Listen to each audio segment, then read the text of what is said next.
Hello my dear all sweet students.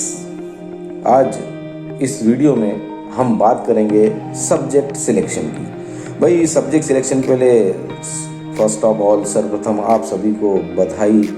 कहीं ना कहीं ये जो कोरोना काल था, जो आपकी स्टडी बहुत ज़्यादा डिस्टर्ब हो चुकी थी और जो परीक्षा मई में होने वाली थी, जो कंडीशन, जो सर्कमस्टेंसेस बने हुए थे वो बहुत ज़्यादा क्रिटिकल थे और ओवरऑल गवर्नमेंट ने बिल्कुल सही निर्णय लिया। कई लोगों का प्रयास रहा, मैं भी काफ़ी समय से इसी बात के लिए प्रयासरत था कि भाई किसी भी तरह से इस एग्ज़ाम के अंदर कहीं कुछ चेंज आए या कैंसिल हो, और एट लास्ट भाई हम जो चाहते थे वो हुआ, दैट्स गुड। लेकिन बच्चों देखिए, जो होना था वो हो चुका है। अब भाई ये कोरोना काल कितना लंबा जाएगा, आगे कितने समय हमको इन्हीं सभी परिस्थितियों के अंतर्गत ही रहना है, कब हम इन परिस्थितियों से उभरेंगे। Means overall the conditions is not satisfactory as well as जो कंडीशंस आगे बनने वाली है वो भी कहीं ना कहीं बहुत ज़्यादा सस्पेक्टेड है। हम अभी कुछ भी नहीं कह पाएंगे बच्चों, और कहीं ना कहीं बस देखिए अब बहुत ज़रूरी हो चुका है कि आप अपने आप को बिजी रखें और जो भी आपका फ्यूचर का विज़न है उस विज़न को अपने दिमाग में रख कर अपनी तैयारियों को प्रारंभ करें।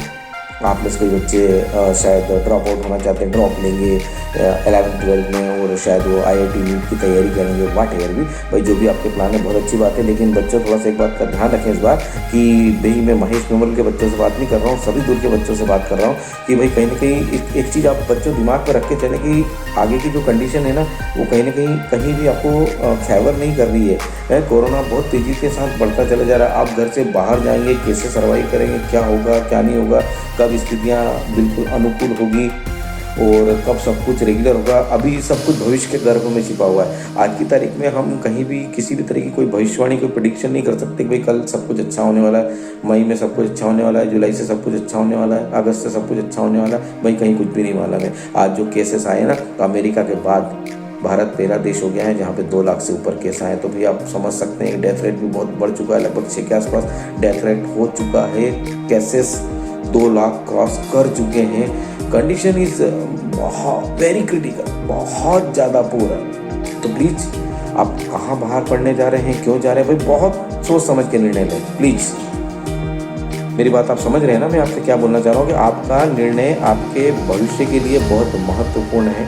कृपया बहुत सोच समझ के निर्णय लें। बाहर आप जा रहे हैं बहुत अच्छी बात है, लेकिन कंडीशंस को बिल्कुल दिमाग में रखें। चलिए अब हम आते हैं हमारे मेन पॉइंट्स पर। हमारा जो मेन पॉइंट था वो था कि भाई सब्जेक्ट का चयन, विषय हम किस तरह से चूज़ करें, किस तरह से हम हमारी पसंद के विषय का चयन करें, कौन से स्ट्रीम में हम जाएं। क्या हम physics, chemistry, math, PCM stream में जाएं, या फिर हम PCB, या फिर कॉमर्स, या फिर आर्ट्स। हम किसी भी स्ट्रीम में जा सकते हैं।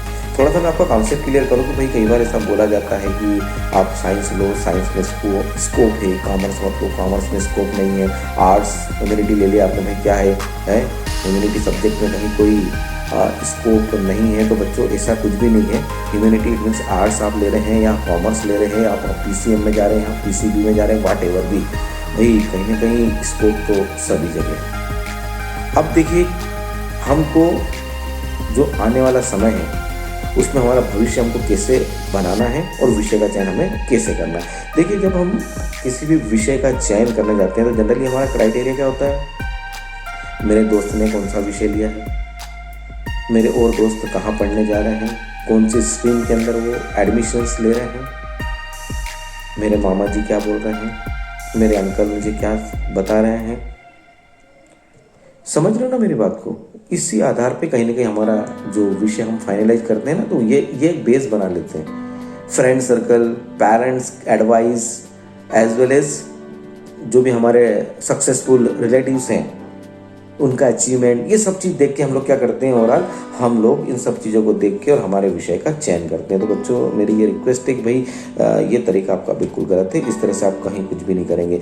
आप जिस भी विषय का चयन कर रहे हैं वहाँ पर आपको एक चीज़ का विशेष रूप से ध्यान रखना है कि भाई ये जो विषय आप सिलेक्ट कर रहे हैं ये आपकी पसंद का है या नहीं। अब भाई क्वेश्चन मार्क है कि पसंद से क्या तात्पर्य है, भाई पसंद से ये तात्पर्य है कि आप उस विषय में पढ़ने में इजी फील करते हैं, बार बार आपकी उसी सब्जेक्ट को पढ़ने की इच्छा होती है।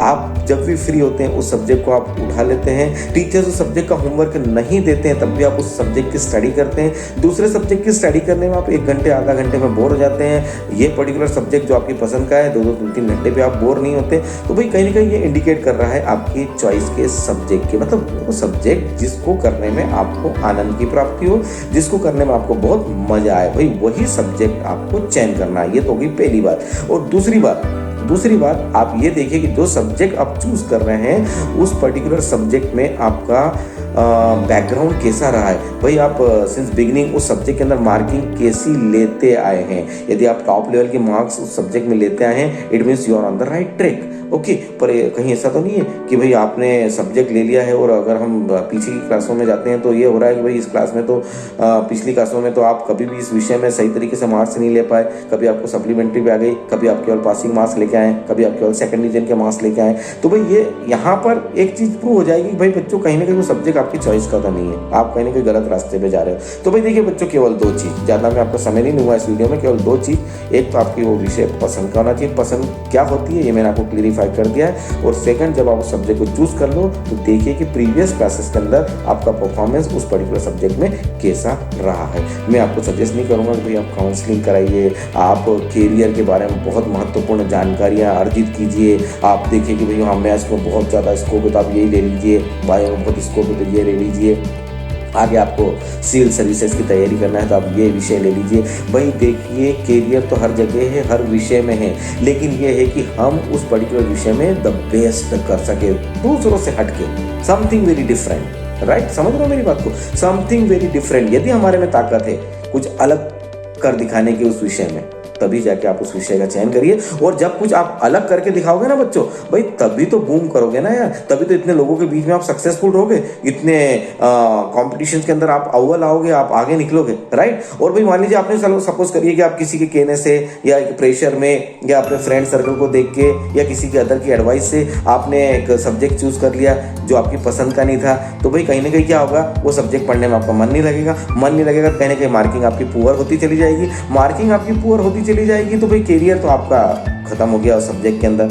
सोचा था क्या आपने कि भाई ये सब्जेक्ट मैं इसलिए ले रहा हूँ कि मैं इसमें कुछ नया कर दिखाऊंगा, और हालत ऐसी हो गई है कि हम तो पासिंग नंबर ही नहीं ले पा रहे हैं उस पर्टिकुलर सब्जेक्ट के अंदर, हमारा मन ही नहीं लग रहा है, हम कहीं भी कोई ज्ञान अर्जित ही नहीं कर पा रहे हैं उस सब्जेक्ट के लिए, कहीं भी हमको मतलब हम उस पर पूरा फोकस ही नहीं कर पा रहे। तो भाई ऐसा सब्जेक्ट लेने से क्या मतलब। राइट। और मैं आपकी जानकारी के लिए बता दूं कि दुनिया के अंदर यदि कोई आपके सब्जेक्ट का चयन कर सकता है तो केवल और केवल आपको ये लगता है कि सर से एडवाइस ले लें, भाई सर बोलेंगे वो सब्जेक्ट ले लें, मम्मी पापा से एडवाइस ले लें, मामा से ले लें, चाचा से ले लें, काका से ले लें, दादा से ले लें, तो भाई मैं आपको सजेस्ट नहीं करूँगा। केवल और केवल आपके विषय का निर्धारण आप ही करें, और जो मैंने क्राइटेरिया बताया उसको दिमाग में रखें। यदि आपने इस समय पे सही सब्जेक्ट का चयन कर लिया तो आपका फ्यूचर ब्राइट है। भाई देखिए पसंद होना चाहिए यार, मजा आना चाहिए। राइट। मैं एक टीचर हूँ, मैं बड़ा एंजॉय करता हूँ इस प्रोफेशन को। राइट। और आप देखिए बिल्कुल MMPS कोई डिफरेंट करता है, जहाँ किसी की सोच नहीं जाती वहाँ महेश मेवाल की सोच जाती है। बिल्कुल क्यों जाती है? रीजन इज वेरी सिंपल, क्योंकि भाई टीचिंग एक मेरा पसंद का प्रोफेशन है, मैं काफ़ी एंजॉय करता हूँ, मैं आपका वेट करता हूँ, आपसे बात करने में मुझे मजा आता है। तो भाई कहीं ना कहीं क्यों होता है ऐसा, ये इसलिए होता है कि I like this profession very much. Right. तो भाई कहीं ना कहीं सब्जेक्ट ऐसा चयन करो कि वो प्रोफेशन मिले जिसको आप एंजॉय कर पाओगे, वो सब्जेक्ट चूज करो जिसको आप एंजॉय कर पाओगे, और तभी आप दूसरों से कुछ हट के कर पाओगे, कुछ अलग कर पाओगे, और तभी जाके आपका कैरियर बनने वाला है। भाई कैरियर तो हर जगह है, हर जगह है कैरियर। रिमेंबर दिस थिंग, ये मत सोचो कि भैया हमने आर्ट सब्जेक्ट ले लिया तो कैरियर नहीं बनेगा, कॉमर्स ले लिया तो कैरियर डावाडोल होगा, हाँ साइंस ले लिया तो बिल्कुल कैरियर बन जाएगा, ऐसा कहीं कुछ भी नहीं है। हर सब्जेक्ट के अंदर कैरियर है, बस शर्त केवल एक है कि आप आपका स्पेशल करें उस पर्टिकुलर सब्जेक्ट में। और special it means different than others it mean आपकी चॉइस का विषय जिसको आप पढ़ते चले जा रहे हैं, और भाई जब पढ़ते चले जा रहे हैं बच्चों, तभी तो बूम होगा ना, तभी तो कुछ स्पेशल होगा, तभी तो आप आगे निकलेंगे। ओके, होप मेरी बात आपको बिल्कुल समझ में आई होगी, इस पॉइंट्स को आपने बिल्कुल समझा होगा। और भाई मेरा रिक्वेस्ट है MMPS के सभी बच्चों से कि सब्जेक्ट को चूज़ करिए। 4 से 5 दिन के अंदर हम 11 क्लास को चालू कर रहे हैं बिल्कुल। तो भाई आपका सब्जेक्ट को आप फटाफट सिलेक्ट कर लीजिए, और जब आपका सब्जेक्ट फाइनलाइज हो जाए तो भाई कहीं ना कहीं हम फॉर्म ऑनलाइन आप तक पहुँचाएंगे। उस फॉर्म को भर के आप आपकी स्ट्रीम फाइनलाइज करिए, और स्ट्रीम फाइनल करने के बाद आप आपकी स्टडी स्टार्ट करिए। मैं आपको बता दूँ कि 9th 10th का सिलेबस और 11th 12th का सिलेबस भाई मीन्स ह्यूज डिफरेंस, बहुत ज़्यादा अंतर है दोनों कक्षाओं के सिलेबस में। अभी तक आप क्या कर रहे थे, साइंस की एक छोटी बुक के अंदर आप फिजिक्स भी पढ़ रहे थे, केमिस्ट्री भी पढ़ रहे थे, बायोलॉजी भी पढ़ रहे थे, राइट। अब भाई उस बुक में से 3 बुक निकलने वाली अलग अलग, राइट। और means not easy, it's tough, okay. एक फिजिक्स अलग निकलेगा, केमिस्ट्री अलग निकलेगा, बायोलॉजी अलग निकलेगा। भाई कहीं ना कहीं जो कोर्स है ना वो बढ़ना है बिल्कुल 11th में जाके। और वहाँ पर जो आपने 9th 10th में आपका स्टडी का जो वे रहा है, और 11th 12th में जो स्टडी का वे रहेगा, ये भी पूरी तरह से चेंज हो जाएगा। कहीं ना कहीं आप कैरियर के बारे में सोचने लगेंगे, कॉम्पिटिटिव एग्जाम के बारे में सोचने लगेंगे, स्टडी का क्राइटेरिया आपका बढ़ता चले जाएगा। और भाई कहीं ना कहीं अगर वहाँ पर आपको स्पेशल करना है तो सब्जेक्ट आपकी चॉइस का ही होना चाहिए, आपकी पसंद का होना चाहिए। और पसंद केवल आप निर्धारित करेंगे, आपके फ्रेंड नहीं, आपकी फैमिली नहीं। Thank you.